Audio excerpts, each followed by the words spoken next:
The guy must have been in a car wreck. He wasn't balding, he'd been scalped in front, given a sudden receding hairline through a car windshield. Jack ran a hand through his own hair, then dropped his hand before Leo noticed and might tell him to get a haircut. He kept his eyes on Leo, who was squirting dish spray, a disinfectant, into all of the guy's orifices, his nostrils, his mouth, his ears, all of his dark openings.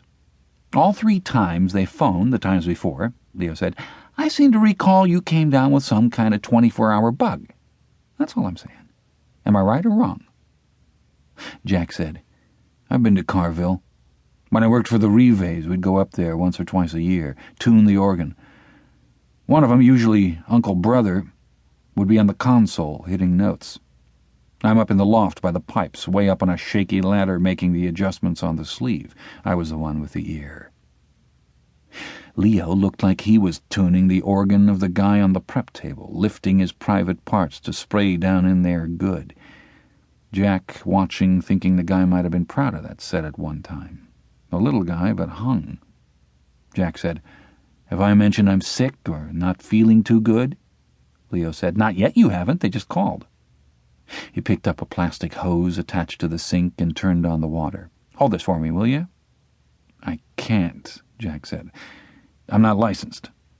I won't tell on you. Come on, just keep the table rinsed. Run it off from by the incision. Jack edged in to take the hose without looking directly at the body. There's things I'd rather do than handle a person that died of leprosy. Hansen's disease, Leo said. You don't die from it, you die of something else.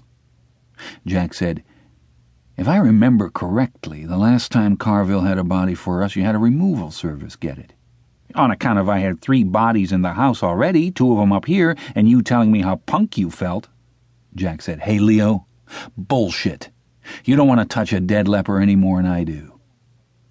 Jack Delaney could talk this way to his boss because they were pretty good friends, and because Leo was his brother-in-law, married to Jack's sister, Regine, and because Jack's mother lived with Leo and Regine part of the year, the 4 or 5 months they spent across the lake at Bay St. Louis, Mississippi.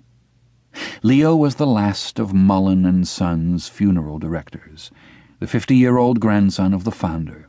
He had gone to work for his dad and an uncle, and was now on his own, the end of the line. In 10 years he'd sell and retire to the Bay, put out crab nets and read historical novels. In the meantime he would appear dedicated, offer words of comfort, lead rosaries if he had to, and never duck upstairs for a drink until the bereaved had gone home.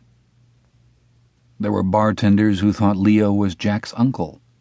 Jack said to him one time at Mandina's, You should never have been an undertaker. And Leo said, Now you tell me. Jack Delaney was, all of a sudden, 40, but looked younger. His mother called him either her fine boy or her handsome son.